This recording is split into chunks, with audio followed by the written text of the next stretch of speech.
ನಮಸ್ಕಾರ. ಎಲ್ರು ಹೇಗಿದ್ದೀರಾ? ನಮಸ್ಕಾರ ಫ್ರೆಂಡು. ನಾನು ಪೂಜಾ ಗುರುರಾಜ್, ಭಾವಗಳ ದನಿ ಕನ್ನಡದ ಅಪ್ಪಟ ಅಭಿಮಾನಿ. ಇನ್ಸ್ಟಾಗ್ರಾಮ್ ಅಲ್ಲಿ ನೀವು ನನ್ನ ಧ್ವನಿನ ಕೇಳಿಸ್ಕೊಂತಾನೆ ಇರ್ತೀರಾ. ಹಾಗೆ 2 ದಿನದ ಹಿಂದೆ ನಾನು ಆಸ್ಕ್ ಮಿ ಎ ಕ್ವಶನ್ ಅಂತ ನನ್ನ ಸ್ಟೋರಿಯಲ್ಲಿ ಕೇಳಿದ್ದೆ. ನನ್ನ ಪ್ರೀತಿಯ ಫ್ರೆಂಡ್ಗಳಾದಂತಹ ನೀವು ನನ್ನನ್ನ ಒಂದಷ್ಟು ಪ್ರಶ್ನೆಗಳನ್ನ ಕೇಳಿದಿರಾ. ಅದಕ್ಕೆ ಯಾಕೆ ನಾನು ಅಲ್ಲಿ ಟೈಪ್ ಮಾಡ್ಕೊಂಡು ನಿಮ್ಗೆ ಉತ್ತರ ಕೊಡೋದು, ವಿಡಿಯೋ ಮೂಲಕನೇ ಉತ್ತರ ಕೊಡೋಣ ಅಂತ ಈ ಒಂದು ವಿಡಿಯೋನ ರೆಕಾರ್ಡ್ ಮಾಡ್ತಿದ್ದೀನಿ. ಇವತ್ತಿನ ಈ ಸಂಚಿಕೆಯಲ್ಲಿ ನೀವು ಕೇಳಿರುವಂತಹ ಬಹುತೇಕ ಪ್ರಶ್ನೆಗಳಿಗೆ ಉತ್ತರ ಮಾಡುವಂತ ಪ್ರಯತ್ನ ಮಾಡ್ತೀನಿ. ಇನ್ಯಾಕೆ ತಡ ಮಾಡೋದು, ಬನ್ನಿ ಇವತ್ತಿನ ಸಂಚಿಕೆಯನ್ನ ಶುರು ಮಾಡೋಣ. So welcome to my channel. ಎಷ್ಟೆಲ್ಲ ಪ್ರಶ್ನೆ ಬಂದಿದೆ. ಇದಕ್ಕೆಲ್ಲ ಉತ್ತರ ಕೊಡೋಕಿನ ಮುಂಚೆ ಮೊದಲನೇದಾಗಿ ನಾನು ನಿಮ್ಗೆಲ್ರಿಗೂ ಧನ್ಯವಾದ ತಿಳಿಸ್ಬೇಕು, ಕೃತಜ್ಞತೆಗಳನ್ನ ತಿಳಿಸ್ಬೇಕು. ಯಾಕೆ ಅಂದ್ರೆ ನನ್ನ ವಿಡಿಯೋಗಳನ್ನ ಅಷ್ಟು ಸಪೋರ್ಟ್ ಮಾಡ್ತೀರಾ ನೀವೆಲ್ಲರೂ. ನಿಮ್ಮೆಲ್ಲರ ಸಹಕಾರ ಇದೆಯಲ್ಲ, ಅದು ನನಗೆ ಬಹಳ ಮುಖ್ಯ ಆಗತ್ತೆ. ನನ್ನ ಮಾತುಗಳು ನಿಮ್ಮನ್ನ ಎಷ್ಟು ಇನ್ಸ್ಪೈರ್ ಮಾಡುತ್ತೋ, ನೀವು ಹಾಕುವಂತ ಒಂದೊಂದು ಕಮೆಂಟ್, ಒಂದು ಲೈಕ್ ಕೂಡ ನನ್ನನ್ನ ಅಷ್ಟು ಇನ್ಸ್ಪೈರ್ ಮಾಡುತ್ತೆ ಮತ್ತಷ್ಟು ಒಳ್ಳೆ ಒಳ್ಳೆ ವಿಡಿಯೋಸ್ ಮಾಡೋದಕ್ಕೆ.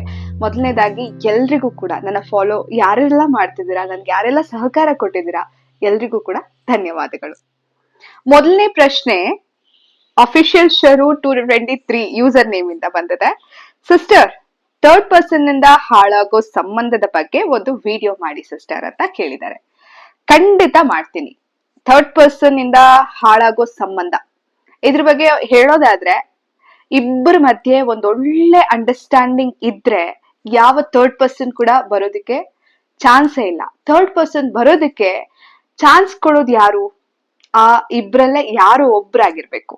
ಅವ್ರು ಕೊಡೋ ಚಾನ್ಸ್ ಇಂದ ಅಲ್ವಾ 3rd ಪರ್ಸನ್ ಬರೋದು. ಮೊದಲನೇದಾಗಿ ನಾವು ಅಲ್ಲಿ ಕೆಲಸ ಮಾಡ್ಬೇಕು, ಅಲ್ಲಿ ನಮ್ಮ ಸಂಬಂಧನ ಉಳಿಸ್ಕೊಳ್ಳುವಂತ ಪ್ರಯತ್ನ ಮಾಡ್ಬೇಕು. ದ ಬೋಲ್ಡ್ ಎಕ್ಸ್ಪ್ಲೋರರ್ ಹಿಮ್ಸ್ ಅಂತ ಯೂಸರ್ ಐಡಿ ಇಂದ, your words motivated me, so thanks a lot for taking me out of depression ma'am ಅಂತ ಹೇಳಿದ್ದಾರೆ. Thank you so much. ನನ್ನ ಒಂದಷ್ಟು ಮಾತುಗಳು ನಿಮ್ಮನ್ನ ಡಿಪ್ರೆಷನ್ ಇಂದ ಹೊರಗಡೆ ತಂತು ಅಂತ ಕೇಳೋದಕ್ಕೆ ತುಂಬಾ ಖುಷಿ ಆಗುತ್ತೆ. ಒಳ್ಳೇದೇ ಆಗುತ್ತೆ ಫ್ರೆಂಡು. ವರಿನೇ ಮಾಡ್ಕೋಬೇಡಿ, ಬೇಜಾರೇ ಮಾಡ್ಕೋಬೇಡಿ. ಜೀವನದಲ್ಲಿ ಒಳ್ಳೇದಾಗ್ಬೇಕು ಅಂದ್ರೆ ಈ ಕಷ್ಟಗಳನ್ನೆಲ್ಲ ಎದುರಿಸಿ ಮುಂದಕ್ಕೆ ಹೋಗ್ಲೇಬೇಕು. ಕಾಲ್ ಮಿ ಪಿಂಕು ಅಂತ, ಅಕ್ಕ ನಾನ್ ಬದುಕೋದೇ ಬೇಡ ಅನ್ನಿಸ್ತಿದೆ, ಯಾಕೆ ಅಂತ ಗೊತ್ತಿಲ್ಲ. ಗೊತ್ತಿರುತ್ತೆ. ಯಾಕೆ ಗೊತ್ತಿರೋದಿಲ್ಲ, ಆ ವಿಷಯ ಏನು, ಅದ್ ಏನು ಅಂತ ನನಗೆ ಮೆಸೇಜ್ ಮಾಡಿ. ನನಗೆ ಸಾಧ್ಯ ಆದ್ರೆ ಅದಕ್ಕೆ ನಾನು ರಿಪ್ಲೈ ಮಾಡ್ತೀನಿ, ಸಜೆಷನ್ ಕೊಡ್ತೀನಿ. ನೋಡಿ, ಸಮಸ್ಯೆ ನಮಗಿಂತಲೂ ದೊಡ್ಡದಲ್ಲ. ಮರಕ್ಕಿನ ಮರ ದೊಡ್ಡದಾಗಿರುತ್ತೆ. ಬದುಕೋದಿಕ್ಕೆ 1000 ಮಾರ್ಗಗಳು ಕೂಡ ಇರುತ್ತೆ.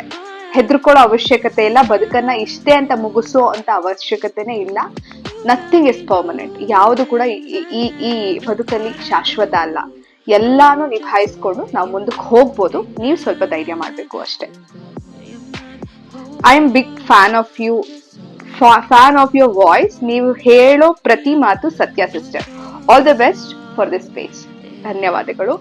ಹಾರ್ಟ್ಲೆಸ್ ಗರ್ಲ್ ಅವರು, ಮ್ಯಾಮ್ ಫ್ಯಾಮಿಲಿ ಪ್ರಾಬ್ಲಮ್ಸ್ ಜಾಸ್ತಿ ಆದಾಗ, ಮಕ್ಕಳಿಗೆ ಅದರಿಂದ ಪ್ರೆಷರ್ ಅಂತ ಗೊತ್ತಾದಾಗ ಸಾಯೋದು ತಪ್ಪ? ಸಾಯೋದೇ ತಪ್ಪು. ಯಾಕೆ ಸಾಯ್ಬೇಕು? ಸಾಯೋ ಪರ್ಮಿಷನ್ ನಿಮ್ಗೆ ಯಾರು ಕೊಟ್ಟಿರೋದು ಅಲ್ವಾ? ಸೊ ಮಕ್ಕಳು ನಿಮ್ಮಿಂದ ಬಂದಿದ್ದಾರೆ, ಅವ್ರಿಗೊಂದು ಒಳ್ಳೆ ಭವಿಷ್ಯ ರೂಪಿಸ್ಬೇಕು. ನಿಮ್ಮ ಜೀವನದ ಜೊತೆಗೆ ನಿಮ್ಮ ಮಕ್ಕಳ ಜೀವನವೂ ಕೂಡ ಅಡಗಿದೆ. ಸೊ ನಿಮ್ಮ ಮಕ್ಳಿಗೋಸ್ಕರ ಬದುಕಲೇಬೇಕು. ಸಾಯೋದು ಖಂಡಿತ ತಪ್ಪು. ಪ್ರೀತಿ ಮಾಡು ತಪ್ಪೇನಿಲ್ಲ ಅಂತ ಎಲ್ಲ ಹೇಳ್ತಾರಲ್ಲ. ಇಲ್ಲೊಬ್ರು ಪ್ರಶ್ನೆ ಕೇಳಿದ್ದಾರೆ, ಶರಣು ಅಂತ, ಪ್ರೀತಿ ಮಾಡೋದು ತಪ್ಪಾ ಅಂತ. ತಪ್ಪೇನಿಲ್ಲ, ಬಟ್ ನಾವು ಯಾರನ್ನ ಆಯ್ಕೆ ಮಾಡ್ಕೋತೀರಿ, ಯಾರನ್ನ ಪ್ರೀತಿ ಮಾಡ್ತೀರಿ, ವ್ಯಕ್ತಿನ ಪ್ರೀತಿ ಮಾಡ್ತೀರಾ ಅಥವಾ ವ್ಯಕ್ತಿತ್ವವನ್ನ ಪ್ರೀತಿ ಮಾಡ್ತೀರಾ ಅನ್ನೋದು ಬಹಳ ಮುಖ್ಯ. ಯಾರ ಮೇಲೆ ನಾವು ಪ್ರೀತಿನ ಇನ್ವೆಸ್ಟ್ ಮಾಡ್ತಿದ್ದೀರಲ್ಲ, ಆ ಪರ್ಸನ್ಗೆ ಆ ಪ್ರೀತಿನ ಪಡ್ಕೊಳ್ಳೋ ಯೋಗ್ಯತೆ ಇದೆಯಾ ಅನ್ನೋದು ಮುಖ್ಯ ಆಗತ್ತೆ. ಪ್ರೀತಿ ಮಾಡೋದು ತಪ್ಪು ಅಲ್ವೇ ಅಲ್ಲ, ಪ್ರೀತಿ ಮಾಡ್ಬೇಕು. ಗಣೇಶ್ ಅವ್ರು ಕೇಳಿದ್ದಾರೆ, ವೈ ಆಲ್ವೇಸ್ ಮೀ? ಅಂದ್ರೆ ಎಲ್ಲಾ ಸಮಸ್ಯೆಗಳು ನನ್ನನ್ನೇ ಹುಡ್ಕೊಂಡ್ ಬರ್ತಿದೆ, ನನ್ನ ಸುತ್ತುವರಿತಿದೆ, ಯಾಕೆ ನಾನು ಅಂತ ಗೊತ್ತಾಗ್ತಿಲ್ಲ. ನೋಡಿ ಗಣೇಶ್ ಅವ್ರೆ, ಏನೇ ಸಮಸ್ಯೆ ಬಂದ್ರು ಆ ಸಮಸ್ಯೆ ಹಿಂದೆ ಒಂದು ಒಳ ಅರ್ಥ ಇದ್ದೇ ಇರತ್ತೆ. ಅದು ಈ ತಕ್ಷಣಕ್ಕೆ ನಿಮ್ಗೆ ಗೊತ್ತಾಗದೆ ಇದ್ರು ಕೂಡ ಮುಂದೆ ಒಂದು ದಿನ ಆಗಿದ್ದೆಲ್ಲ ಒಳ್ಳೇದಕ್ಕೆ ಅಂತಾನೆ ಅನ್ಸುತ್ತೆ. ಯಾವುದೇ ಸಮಸ್ಯೆ ಬಂದ್ರು ನಿಮ್ಮನ್ನ ಮತ್ತಷ್ಟು ಗಟ್ಟಿ ಮಾಡೋದಕ್ಕೆ ಬರುತ್ತೆ. ಸೊ ಹೆದರ್ಕೊಳ್ಳೋ ಅವಶ್ಯಕತೆ ಇಲ್ಲ. ನೀವೇ ಯಾಕೆ ಅಂದ್ರೆ ನಿಮ್ಮನ್ನೇ ಆಯ್ಕೆ ಮಾಡ್ಕೊಂಡಿದೆ ಸಮಸ್ಯೆ ಅಂದ್ರೆ ನಿಮ್ಗೆ ಅಷ್ಟು ಶಕ್ತಿ ಇದೆ, ಆ ಸಮಸ್ಯೆಯಿಂದ ಹೊರಗಡೆ ಬರೋಷ್ಟು ಶಕ್ತಿ ಇದೆ ಅಂತ ದೇವರು ನಿಮ್ಮನ್ನ ಆಯ್ಕೆ ಮಾಡ್ಕೊಂಡಿದ್ದಾರೆ. ಅದರಿಂದ ನೀವು ಹೊರಗಡೆ ಬರ್ತೀರಾ ಆದಷ್ಟು ಬೇಗ, ನಿಮ್ಗೆ ಒಳ್ಳೇದಾಗೆ ಆಗತ್ತೆ. ಅಕ್ಕ ಟೆನ್ಷನ್ ಜಾಸ್ತಿ ಆಗಿ ತುಂಬಾ ತಲೆನೋವಿದೆ, ಏನ್ ಮಾಡ್ಲಿ ಹೇಳಿ? ಟೆನ್ಷನ್ ಮಾಡ್ಕೋಬೇಡಿ ಅಷ್ಟೇ, ಆರಾಮಾಗಿರಿ. ಏನೇ ಸಮಸ್ಯೆ ಇದ್ರೂ ಕೂಡ ಆರಾಮಾಗಿ ಎದುರಿಸ್ಬೋದು. ನಾವು ತಾಳ್ಮೆಗೆಡಬಾರ್ದು ಅಷ್ಟೇ. ತಾಳ್ಮೆಯಿಂದ ಇದ್ರೆ ತನ್ ಪಾಡಿಗೆ ತಾನೇ ಸಜೆಷನ್ಸ್ ತಲೆಗೆ ಬರುತ್ತೆ. ತಲೆನ ಕಾಮಾಗಿಟ್ಕೊಳ್ಳಿ. ಆದಷ್ಟು ಗೊಂದಲಗಳನ್ನ ನಾವು ಸೃಷ್ಟಿ ಮಾಡ್ಕೊಂಡಷ್ಟು ತಲೆ ನೋವು ಜಾಸ್ತಿ ಆಗತ್ತೆ. ಮೊದ್ಲಿನ ತರ ಆಕ್ಟಿವ್ ಇಲ್ಲ ಅಕ್ಕ, ನಾನು ತಲೆನೇ ಓಡ್ತಾ ಇಲ್ಲ. ತಲೆನೇ ಓಡ್ತಾ ಇಲ್ಲ ಅಂದ್ರೆ ತಲೆ ತುಂಬಾ ಏನೋ ಒಂದು ಗೊಂದಲಗಳು ತುಂಬಿಕೊಂಡಿದೆ ಅಂತ ಅರ್ಥ. ಅದರಿಂದ ನೀವು ಹೊರಗಡೆ ಬರ್ಬೇಕು. ಲೈಫ್ಗೆ ಏನ್ ಮುಖ್ಯ ಅದ್ರ ಬಗ್ಗೆ ಫೋಕಸ್ ಮಾಡ್ಬೇಕು. ಫೋಕಸ್ ಮಾಡಿದಾಗ ಬೇಡದೇ ಇರುವಂತಹ ನೆಗೆಟಿವ್ ವಿಷಯಗಳು ಹೊರಗಡೆ ಹೋಗುತ್ತೆ, ತನ್ ಪಾಡಿಗೆ ತಾನೇ ಹೋಗುತ್ತೆ. ನಾವು ಯಾವ್ದನ್ನ ಜಾಸ್ತಿ ಫೋಕಸ್ ಮಾಡ್ತೀವಿ ಅದು ನಮ್ಗೆ ಅಟ್ರಾಕ್ಟ್ ಆಗುತ್ತೆ. ಅದಕ್ಕೆ ಸಮಸ್ಯೆ ಮೇಲೆ ಫೋಕಸ್ ಮಾಡಬೇಡಿ, ಸೊಲ್ಯೂಷನ್ಸ್ ಮೇಲೆ ಫೋಕಸ್ ಮಾಡಿ. ಮುಂಚೆ ತರ ನೀವ್ ಹೇಗಿದ್ರಿ ಮುಂಚೆ ಅನ್ನೋದನ್ನ ಯೋಚನೆ ಮಾಡಿ ಆ ತರ ಆಗೋದಕ್ಕೆ ಪ್ರಯತ್ನ ಪಡಿ. ನಿಮ್ಮನ್ನ ನೀವು ಕಳ್ಕೋಬೇಡಿ. ಫ್ರೆಂಡು, ನನ್ಗೆ ಬಹುತೇಕ ಅಪ್ರಿಸಿಯೇಷನ್ಸ್ ಗಳು ಬಂದಿರೋದ್ರಿಂದ ನಾನು ಅದನ್ನು ಕೂಡ ಓದ್ಬೇಕಾಗತ್ತೆ. ದಯವಿಟ್ಟು ಏನು ಅಂದ್ಕೋಬೇಡಿ. ನನ್ನ ಮನದ ನೋವು ಮರಿಸೋ ನುಡಿಗಳು ನಿಮ್ಮದಾದವು, ಧನ್ಯವಾದಗಳು. ಡೋಂಟ್ ಫಾಲೋ ಮೀ ಅಂತ ಇದೆ ಅವ್ರ user ID. Thank you, don't follow me. And ಅಕ್ಕ, ನಿಮ್ ಮಾತಿಂದ ಎಷ್ಟೋ ನೆಮ್ಮದಿ ಸಿಗುತ್ತೆ ಅಕ್ಕ. ಯಾವಾಗ್ಲೂ ಹೀಗೆ ಮಾತಾಡ್ತಾ ಇರಿ, ನಾನು ನಿಮ್ಮ ದೊಡ್ಡ ಫ್ಯಾನ್ ಆಗ್ಬಿಟ್ಟಿದ್ದೀನಿ. ಧನ್ಯವಾದಗಳು ಫ್ರೆಂಡು. ಹೀಗೆ ನಿಮ್ಮ ಸಹಕಾರ ನನ್ಗೆ ಯಾವಾಗ್ಲೂ ಇರ್ಲಿ ಅಂತ ನಾನು ಕೂಡ ಬಯಸ್ತೀನಿ. ಜಸ್ಟ್ ಲುಕಿಂಗ್ ವಾವ್ ಅಕ್ಕ, ಧನ್ಯವಾದಗಳು. ನೀವು ಕೂಡ ಜಸ್ಟ್ ಲುಕಿಂಗ್ ವಾವ್, ಫ್ಯಾಂಟಾಸ್ಟಿಕ್. ಸಮಾಜಕ್ಕೆ ಇಷ್ಟೊಂದು ಒಳ್ಳೆಯ ಕಾಳಜಿ ಉಳ್ಳ ಅನುಭವದ ಸಂದೇಶ ನೀಡುತ್ತಿರುವ ಉದ್ದೇಶ ಇಷ್ಟೇ. ಏನ್ ಉದ್ದೇಶ ಅಂದ್ರೆ ಸಮಾಜ ಸ್ವಾಸ್ಥ್ಯಮಯವಾಗಿ ಆರೋಗ್ಯಕರವಾಗಿರ್ಬೇಕು, ಮನಸ್ಸುಗಳು ಹಗುರ ಆಗ್ಬೇಕು. ಎಲ್ಲದಕ್ಕೂ ಮನಸ್ಸೇ ಮೂಲ, ಮನಸ್ಸಿದ್ದರೆ ಮಾರ್ಗ ಅಂತ ನಮ್ಮ ಹಿರಿಯರು ಹೇಳಿಟ್ಟಿದ್ದಾರೆ. ಪ್ರತಿಯೊಂದಕ್ಕೂ ಮನಸ್ಸು ಬೇಕು. ಮನಸ್ಸಿದ್ರೆ, ಒಳ್ಳೆ ಮನಸ್ಸಿದ್ರೆ, ಮನಸ್ಸಲ್ಲಿ ಕ್ಲಾರಿಟಿ ಇದ್ದಾಗ ಮಾತ್ರ ನಾವು ಏನನ್ ಬೇಕಾದ್ರೂ ಅಚೀವ್ ಮಾಡ್ಬೋದು. ಅದಕ್ಕೆ ನಾನು ಆದಷ್ಟು ಮನಸ್ಸಿನ ಮಾನಸಿಕ ನೆಮ್ಮದಿಯ ವಿಚಾರಗಳನ್ನ ಶೇರ್ ಮಾಡ್ತಾ ಇರೋದು. I love your voice madam. Next video cousin sister ಬಗ್ಗೆ ಮಾಡಿ, ಖಂಡಿತ ಮಾಡ್ತೀನಿ. ನೋಟೆಡ್. ನೀವು ಹೇಳುವ ಪ್ರತಿಯೊಂದು ಮಾತು ನಮ್ಮ ಜೀವನಕ್ಕೆ ತುಂಬಾ ಉಪಯೋಗ ಅಕ್ಕ. ಧನ್ಯವಾದಗಳು. ಹೇಳುವ ಪ್ರತಿಯೊಂದು ಮಾತುಗಳು ನಿಮಗೆ ಹೇಳ್ತಿರೋದು, ಹಾಗೆ ಅದು ನಿಮ್ಗೆ ಒಳ್ಳೇದಾಗ್ಲಿ ಅಂತಾನೆ ಹೇಳ್ತಿರೋದು. ಅದನ್ನ ಅಳವಡಿಸ್ಕೊಳ್ಳಿ, ಜೀವನ ಚೆನ್ನಾಗಿರತ್ತೆ. ನಿಮ್ಮ ಚಂದದ ಧ್ವನಿ ಕೇಳುವುದೇ ನೆಮ್ಮದಿಯ ನಿಟ್ಟುಸಿರು. ಧನ್ಯವಾದಗಳು ಶರಣ್ ಬಸವ ಅವರೇ, ಧನ್ಯವಾದಗಳು. ಪ್ರಸು, ನೀವೊಬ್ಬ ಪ್ರತಿಯೊಬ್ಬರು ಮನಸ್ಸಿನಿಂದ ಇಷ್ಟಪಡುವ ವ್ಯಕ್ತಿಯಾಗಿದ್ದೀರಿ. ಧನ್ಯವಾದಗಳು ಪ್ರಸು ಅವರೇ. ಮನಸ್ಸನ್ನ ರೀಚ್ ಆಗ್ಬೇಕು ಅಂತ ಶುರು ಮಾಡಿದಂತಹ ಈ ಒಂದು ಇನ್ಸ್ಟಾಗ್ರಾಮ್ ಪೇಜ್ ಎಲ್ಲಾ ಮನಸ್ಸುಗಳನ್ನ ರೀಚ್ ಆಗಿದ್ದೀನಿ ಅನ್ನೋದನ್ನ ಇಲ್ಲಿ ನಾನು ಗಮನಿಸ್ತಾ ಇದ್ದೀನಿ. ಸೊ ಎಲ್ರು ಇಷ್ಟ ಪಡ್ತಿದ್ದೀರಾ ಅಂದ್ರೆ ಅದಕ್ಕಿಂತ ಬೇರೆ ವಿಷಯ ಏನಿದೆ, ದೊಡ್ಡ ವಿಷಯ ಏನಿದೆ, ಖುಷಿ ಪಡುವಂತ ವಿಷಯ. ಧನ್ಯವಾದಗಳು ಪ್ರಸು ಅವರೇ. ಚೇತನ್ ಅವರು ಹೇಳಿದ್ದಾರೆ, ಮೇಡಮ್ ನಿಮ್ ವಾಯ್ಸ್ ತುಂಬಾ ಕ್ಯೂಟ್ ಆಗಿದೆ ಅಂತ. ಧನ್ಯವಾದಗಳು Chetan. Who is your inspiration to do all these things? Who is your inspiration ಅಂದ್ರೆ, ನನಗೆ ಮೊದ್ಲಿಂದಾನು ಈ ತರ ಒಂದು ವಿಷಯ ಮಾಡ್ಬೇಕು ಅಂತ ತಲೆಯಲ್ಲಿತ್ತು. ನಾನು ಜಾಸ್ತಿ ಮೋಟಿವೇಶನಲ್ ವಿಷಯಗಳನ್ನ ಇಷ್ಟಪಡ್ತೀನಿ, ಹಾಗೆ ಪಾಸಿಟಿವ್ ವಿಷಯಗಳನ್ನ ತುಂಬಾ ಇಷ್ಟಪಡ್ತೀನಿ. ಆ ಪಾಸಿಟಿವ್ ವಿಷಯಗಳನ್ನ ಜನಗಳಿಗೆ ಹೇಳ್ಬೇಕು ಅಂತ ನಾನೇ ಇನ್ಸ್ಪೈರ್ ಆಗಿತ್ತು. ಸೊ ನಾನೇ ನನ್ನ ಇನ್ಸ್ಪಿರೇಷನ್ ಅಂತಾನು ಹೇಳ್ಬೋದು. ಇಂಥ ವಿಷಯಗಳನ್ನ ಹೇಳ್ಬೇಕು ಅಂತ ನನ್ ಮನ್ಸಿಗೆ ಬರುತ್ತೆ, ಅಂತ ವಿಷಯಗಳನ್ನ ಆ ಸಂದರ್ಭಕ್ಕೆ ಹೇಳ್ತೀನಿ ಅಷ್ಟೇ. ಮೂರ್ತಿ ಚಿಕ್ಕದಾದರೂ ಕೀರ್ತಿ ದೊಡ್ಡದು ಅನ್ನೋ ಗಾದೆ ನಿಮ್ಗೆ ಸರಿಯಾಗಿದೆ. ಹೀಗೆ ಮುಂದುವರಿಸಿ. All the best madam. ಧನ್ಯವಾದಗಳು. ಮೂರ್ತಿ ಚಿಕ್ಕದೆ, ಆದ್ರೆ ಹೇಳೋ ವಿಷಯಗಳು ದೊಡ್ಡದಾಗಿದೆ. ಧನ್ಯವಾದಗಳು. ಇದೇ ರೀತಿ ನಿಮ್ಮ ಸಪೋರ್ಟ್ ಇರ್ಲಿ. ಲವ್ಲಿ ವಿಕ್ಕಿ ಅವ್ರೆ. ಶಿವು ಅಪ್ಪು ಅವರು ಮೆಸೇಜ್ ಮಾಡಿದ್ದಾರೆ, ನಿಮ್ಮ ವಾಯ್ಸ್ಗೆ ದೊಡ್ಡ ಅಭಿಮಾನಿ ನಾನು, ನಿಮ್ಮ ಮಾತುಗಳು ಕೇಳೋಕೆ ಮಧುರವಾಗಿ ಇರುತ್ತೆ. ಧನ್ಯವಾದಗಳು Shivu. Thank you so much Shivu. Haricharan Gowda ಅವರು ಹೇಳಿದ್ದಾರೆ, ಬಿಸ್ನೆಸ್ ಟಿಪ್ಸ್ ಖಂಡಿತ ನನ್ನ ಮುಂದಿನ ವಿಡಿಯೋಗಳಲ್ಲಿ ಇದನ್ನು ಕೂಡ ಒಂದು ಟಾಪಿಕ್ ನ ಆಯ್ಕೆ ಮಾಡ್ಕೋತೀನಿ. ಬಿಸ್ನೆಸ್ ಟಿಪ್ಸ್ ಹೇಗೆ ಇಂಪ್ರೂವ್ ಮಾಡ್ಕೋಬಹುದು ಅದನ್ನ ನಾನು ಮುಂದಿನ ವಿಡಿಯೋಸ್ ಅಲ್ಲಿ ನಿಮ್ಗೆ ಸಜೆಸ್ಟ್ ಮಾಡ್ತಾ ಹೋಗ್ತೀನಿ. ಪುನೀತ್, ಹಾಯ್ ಅಮ್ಮ, how are you? I miss your motivation. ಅಮ್ಮ, ಯಾಕೆ ಮಿಸ್ ಮಾಡ್ಕೋತಿದ್ದೀರಾ? ನಾನು ಒಂದು ದಿನಾನು ಬಿಡ್ದಿರೋ ಹಂಗೆ ವಿಡಿಯೋ ಹಾಕ್ತಾ ಇದೀನಿ. ದಯವಿಟ್ಟು ಎಲ್ಲಾ ವಿಡಿಯೋಸ್ನು ಫಾಲೋ ಮಾಡಿ. ಫಸ್ಟ್ ಹೋಗಿ ಫಾಲೋ ಮಾಡ್ತಿದ್ದೀರಾ ನೀವು ನನ್ನನ್ನ? ದಯವಿಟ್ಟು ಹೋಗಿ ಫಾಲೋ ಮಾಡಿ, ನಿಮ್ಗೆ ಎಲ್ಲಾ ವಿಡಿಯೋ ಅಪ್ಡೇಟ್ಸ್ ಬರುತ್ತೆ. Varsha, I like your voice and peaceful words. Thank you Varsha, thank you so much. Bindu ಅವರು ಹೇಳ್ತಿದ್ದಾರೆ ನೈಸ್ ವಾಯ್ಸ್ ಅಂತ. ಧನ್ಯವಾದಗಳು. ಈ ತರ ಒಂದು ಇನ್ಸ್ಟಾಗ್ರಾಮ್ ಪೇಜ್ ಓಪನ್ ಮಾಡ್ಬೇಕು ಅಂತ ಯಾಕೆ ಅನ್ನಿಸ್ತು ಅಂದ್ರೆ ಜನರಲಿ ಎಲ್ರು ಹೇಗೆ ಇನ್ಸ್ಟಾಗ್ರಾಮ್ ಪೇಜ್ ಇರುತ್ತೆ ಅವ್ರ ಹೆಸರಲ್ಲಿ, ಅದೇ ರೀತಿ ನಂದು ಒಂದು ಯೂಸರ್ ಐಡಿ ಇಟ್ಕೊಂಡು ನಂದು ಒಂದು ಇನ್ಸ್ಟಾಗ್ರಾಮ್ ಪೇಜ್ ಇತ್ತು.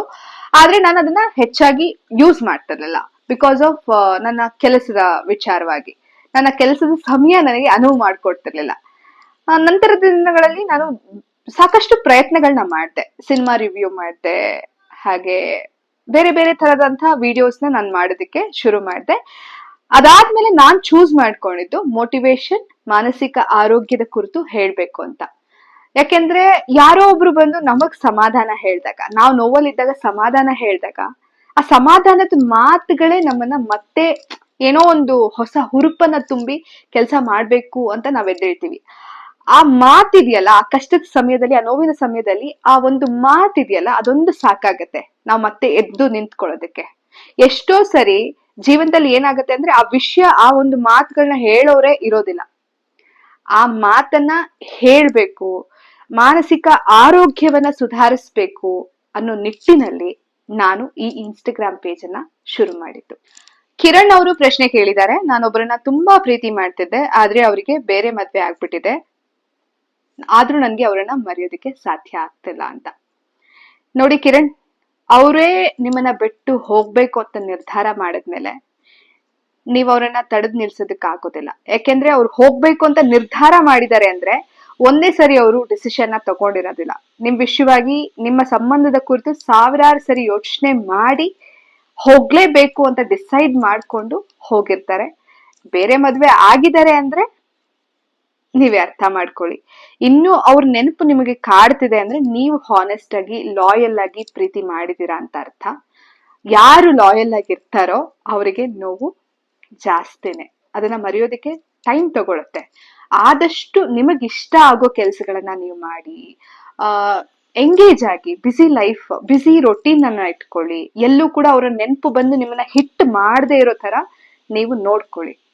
ಆದಷ್ಟು ಕೆಲಸಗಳ ಮೇಲೆ ಗಮನ ಕೊಡಿ, ಫೋಕಸ್ ಮಾಡಿ. ಅವ್ರ ನೆನಪು ಬಂತ ಕೂಡ್ಲೆ ಡೈವರ್ಟ್ ಆಗಿ ಬೇರೆ ಕೆಲಸದಲ್ಲಿ ಎಂಗೇಜ್ ಆಗಿ. ನೀವು ಎಷ್ಟ್ ಚೆನ್ನಾಗಿ ಹಾಡ್ತಿದ್ರಿ, ಎಷ್ಟ್ ಚೆನ್ನಾಗಿ ಡಾನ್ಸ್ ಮಾಡ್ತಿದ್ರಿ, ಎಷ್ಟೆಲ್ಲ ಅವಾರ್ಡ್ಸ್ ತಗೊಂಡಿದ್ರಿ ಸ್ಕೂಲ್ ಡೇಸ್ ಅಲ್ಲಿ, ಮಾಡಿ ಅದೆಲ್ಲ ರೀಸ್ಟಾರ್ಟ್ ಮಾಡಿ. ಅವ್ರೊಬ್ರಿಂದ ನಿಮ್ಮ ಜೀವನ ಡಿಸೈಡ್ ಆಗಲ್ಲ. ಕಾಲ ಕಳೆದಂಗೆ ನೀವು ಆ ನೆನಪುಗಳಿಂದ ಹೊರಗಡೆ ಬರ್ಲೇಬೇಕು, ಮರಿಲೇಬೇಕು. ನೀವು ಬೇಡ ಅಂತ ಬಿಟ್ಟು ಹೋಗಿರೋರ್ನ ನೀವು ಕೂಡ ನೆನಪು ಮಾಡಿಕೊಂಡು ಈ ತರ ನೋವು ಪಡೋದು ವ್ಯರ್ಥ ಅಂತ ಅನ್ಕೋತೀನಿ. ನೀವ್ ಅಳೋದಾದ್ರೂ ಅವ್ರು ಗಮನಿಸ್ತಾರಾ? ಇಲ್ವಲ್ಲ. ಅವ್ರ ಹ್ಯಾಪಿನೆಸ್ ನೋಡ್ಕೊಂಡು ಅವ್ರು ಹೊಟ್ಟೋದ್ರು. ಬಟ್ ನೀವ್ ಅವ್ರ ನೆನಪಲ್ಲಿ ಕುತ್ಕೊಂಡು ಅಳೋದ್ರಿಂದ ಏನ್ ಪ್ರಯೋಜನ ಬಂತು? ಎಸ್, ಎಲ್ಲದಕ್ಕೂ ಟೈಮ್ ಉತ್ತರ ಕೊಡುತ್ತೆ. ಟೈಮೇ ನಿಮ್ಮನ್ನ ಹೀಲ್ ಮಾಡುತ್ತೆ. ಆದಷ್ಟು ಅದರಿಂದ ಹೊರಗಡೆ ಬರೋದಕ್ಕೆ ಪ್ರಯತ್ನ ಪಡಿ. ಕೊನೆಯದಾಗಿ ಒಂದು ಬಹಳ ಮುಖ್ಯವಾದ ಪ್ರಶ್ನೆ, ನಿಮಗೆ ಮದುವೆ ಆಗಿದೆಯಾ ಅಂತ ತುಂಬಾ ಜನ ಕೇಳಿದೀರಾ. ಖಂಡಿತವಾಗ್ಲೂ ಹೌದು, ಮದುವೆ ಆಗಿದೆ. ಐ ಆಮ್ ಮ್ಯಾರಿಡ್ ಅಂಡ್ ನನ್ನ ಪಾರ್ಟ್ನರ್ ನನ್ಗೆ ತುಂಬಾ ಸಪೋರ್ಟ್ ಮಾಡ್ತಿದ್ದಾರೆ, ಗುರುರಾಜ್ ಕುಲಕರ್ಣಿ ಅವರು. ಅವರ ಒಂದು ಸಹಕಾರದಿಂದಲೇ ನಾನು ಇಷ್ಟೆಲ್ಲ ವಿಷಯಗಳಲ್ಲಿ ಮುಂದುವರಿಯೋದಕ್ಕೆ ಸಾಧ್ಯ ಆಗಿತ್ತು. ಖಂಡಿತ ಮದುವೆ ಆಗಿದೆ. ಇದಾಗಿತ್ತು ಇವತ್ತಿನ ಪ್ರಶ್ನೋತ್ತರ ಸರಣಿ. ಹಲವಾರು ಪ್ರಶ್ನೆಗಳನ್ನ ನೀವು ಕೇಳಿದೀರಾ, ಅದಕ್ಕೆ ನಾನು ಉತ್ತರ ಕೊಡುವಂತ ಪ್ರಯತ್ನ ಮಾಡಿದ್ದೀನಿ. ಯಾರೆಲ್ಲ ನನ್ಗೆ ಮೆಸೇಜ್ ಮಾಡಿದಿರಾ, ಫೀಡ್ಬ್ಯಾಕ್ ಕೊಟ್ಟಿದ್ದೀರಾ, ಸಜೆಷನ್ಸ್ ಕೊಟ್ಟಿದ್ದೀರಾ, ಎಲ್ರಿಗೂ ಕೂಡ ಧನ್ಯವಾದಗಳು. ನಿಮ್ಮ ಸಮಯವನ್ನ ನನಗೋಸ್ಕರ ಮೀಸಲಿಟ್ಟು ಟೈಪ್ ಮಾಡಿ ಕಳಿಸಿದೀರಾ. Thank you so much friend. ಕೊನೆಯದಾಗಿ ನಾನು ಹೇಳೋದಿಷ್ಟೇ, ದಿನ ರಾತ್ರಿ ನಾನು ಒಂದು ವಿಡಿಯೋನ ಹಾಕಿದ ತಕ್ಷಣ ಒಂದಷ್ಟು ಭಾವನೆಗಳು ನನಗೆ ಕನೆಕ್ಟ್ ಆಗ್ತವೆ, ಒಂದಷ್ಟು ಭಾವಗಳ ಧ್ವನಿಗಳು ನನಗೆ ಕೇಳಿಸುತ್ತೆ. ಕಮೆಂಟ್ಗಳ ಮೂಲಕ, ಮೆಸೇಜ್ಗಳ ಮೂಲಕ ಬಂದು ನನಗೆ ಫೀಡ್ಬ್ಯಾಕ್ ನ ತಿಳಿಸ್ತೀರಾ. ಧನ್ಯವಾದಗಳು. ಭಾವವನ್ನ ಬೆಸೆದು ಒಂದು ಸೇತುವೆ ಆಗಿದೆ. ನಿಮ್ಮ ಮನೆಯ ಮಗಳಂತೆ ನನ್ಗೆ ಆಶೀರ್ವಾದ ಮಾಡಿದೀರಾ, ಸಪೋರ್ಟ್ ಮಾಡಿದೀರಾ. ನಿಮ್ಮ ಮನೆಯಲ್ಲೇ ಇರುವಂತಹ ಯಾವುದೋ ಒಂದು ಹೆಣ್ಮಗು ಅಂತ ಅಂದ್ಕೊಂಡು ನನ್ಗೆ ಸಪೋರ್ಟ್ ಮಾಡ್ತಿದ್ದೀರಾ. ಇದೆಲ್ಲದಕ್ಕೂ ನನಗ್ ಗೊತ್ತಿಲ್ಲ ಏನ್ ಹೇಳ್ಬೇಕು ಅಂತ. ಥ್ಯಾಂಕ್ ಯು ಅನ್ನೋದು ಒಂದು ಚಿಕ್ಕ ಪದ ಆಗೋಗುತ್ತೆ. ಶಿರಸಾಷ್ಟಾಂಗ ನಮಸ್ಕಾರಗಳು ಅಷ್ಟೇ. ಈ ಕನ್ನಡತಿಯಿಂದ ನಮಸ್ಕಾರ. ಇವತ್ತಿನ ಈ ಸಂಚಿಕೆಯನ್ನ ಇಲ್ಲಿಗೆ ಎಂಡ್ ಮಾಡ್ತಿದ್ದೀನಿ. ಮುಂದಿನ ಸಂಚಿಕೆಯಲ್ಲಿ ಇನ್ನಷ್ಟು ಒಳ್ಳೆ ವಿಷಯಗಳನ್ನ ನಾನು ನಿಮ್ಮ ಮುಂದೆ ತರ್ತೀನಿ. ಚರ್ಚೆ ಮಾಡೋಣ, ಮಾತಾಡೋಣ, ವಿಷಯಗಳನ್ನ ಶೇರ್ ಮಾಡ್ಕೊಳ್ಳೋಣ ಅಂತ ಹೇಳ್ತಾ ಇವತ್ತಿನ ಕಾರ್ಯಕ್ರಮವನ್ನ ಮುಗಿಸ್ತಾ ಇದ್ದೀನಿ. ನೀವು ಕೇಳ್ತಿದ್ದೀರಾ ಭಾವಗಳ ದನಿ. ನಾನು ಕನ್ನಡದ ಅಪ್ಪಟ ಅಭಿಮಾನಿ.